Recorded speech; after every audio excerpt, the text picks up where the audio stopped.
ദുരന്തങ്ങളിലും അടിയന്തര സാഹചര്യങ്ങളിലുമുള്ള മാനസികാരോഗ്യം, അത്തരം സേവനങ്ങളുടെ ലഭ്യത എന്നുള്ളതാണ് ഈ വർഷത്തെ ലോക മാനസികാരോഗ്യ ദിനത്തിൻ്റെ തീം. ഇതിൻ്റെ പ്രാധാന്യം എന്തെന്ന് വെച്ചാൽ, സാധാരണയായി ദുരന്തങ്ങൾ ഉണ്ടാകുമ്പോൾ അല്ലെങ്കിൽ അടിയന്തര സാഹചര്യങ്ങൾ ഉണ്ടാകുമ്പോൾ അവിടെയൊക്കെ ശാരീരിക ആരോഗ്യത്തിനാണ് നമ്മൾ പ്രാമുഖ്യം കൊടുക്കാറുണ്ട്. പെട്ടെന്ന് തന്നെ അവിടേക്ക് ഒരു മെഡിക്കൽ ടീം വരുന്നു, അവരുടെ ശാരീരിക അവസ്ഥ നിർണ്ണയിക്കുന്നു, അവരെ പെട്ടെന്ന് പല സ്ഥലങ്ങളിലേക്ക് മാറ്റുന്നു, അടിയന്തരമായ വൈദ്യശാസ്ത്ര സംബന്ധമായ ചികിത്സകൾ കൊടുക്കുന്നു. പക്ഷേ അവിടെയൊക്കെ തന്നെ മാനസികാരോഗ്യത്തിൻ്റെ പ്രാധാന്യം സാധാരണയായി നാം കണക്കിലെടുക്കാറില്ല. മാനസികാരോഗ്യം യഥാർത്ഥത്തിൽ ശാരീരിക ആരോഗ്യത്തെക്കാൾ ഇത്തരം ഘട്ടങ്ങളിൽ പ്രാധാന്യമുള്ളതാണ്.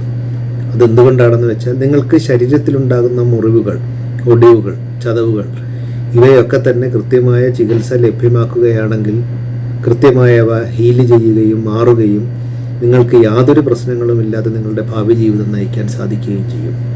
പക്ഷേ ഈ അടിയന്തര സാഹചര്യങ്ങൾ, നിങ്ങളുടെ മനസ്സിനുണ്ടാകുന്ന മുറിവുകൾ, നിങ്ങളുടെ തലച്ചോറിനുണ്ടാകുന്ന പ്രശ്നങ്ങൾ ഇവയൊക്കെ കൃത്യമായ ഇടപെടലുകളിലൂടെ പരിഹാരം കണ്ടെത്തിയില്ലെങ്കിൽ ഭാവിയിൽ പല മാനസിക പ്രശ്നങ്ങൾക്കും നീണ്ടു നിൽക്കുന്ന മറ്റനവധി ആരോഗ്യ പ്രശ്നങ്ങൾക്കും വഴിതെളിക്കുമെന്ന് ലോകാരോഗ്യ സംഘടനയുടെ ഉൾപ്പെടെ പല പഠനങ്ങൾ തെളിയിച്ചിട്ടുണ്ട്.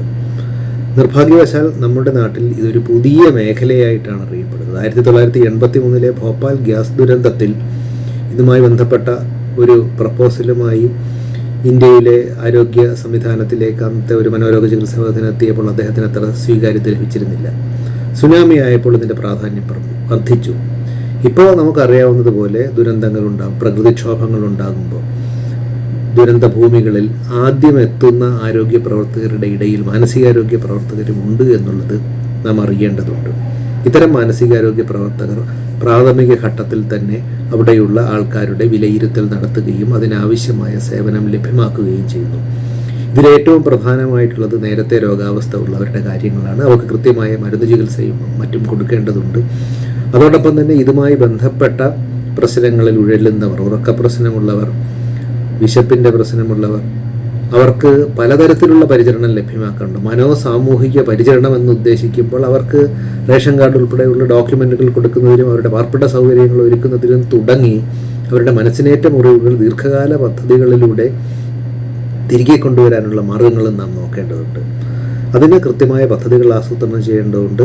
ഇത്തരത്തിലുള്ള പ്രവർത്തനങ്ങളിലൂടെ യഥാർത്ഥത്തിൽ മുറിവേറ്റ മനസ്സിനൊരു സാന്ത്വനം നൽകുകയും ഭാവിയിൽ അവരുടെ വ്യക്തി ജീവിതത്തെ തന്നെ ബാധിക്കാവുന്ന പല മാനസിക വൈകാരിക പ്രശ്നങ്ങൾക്കും പരിഹാരം കാണുകയും ചെയ്യാൻ സാധിക്കും.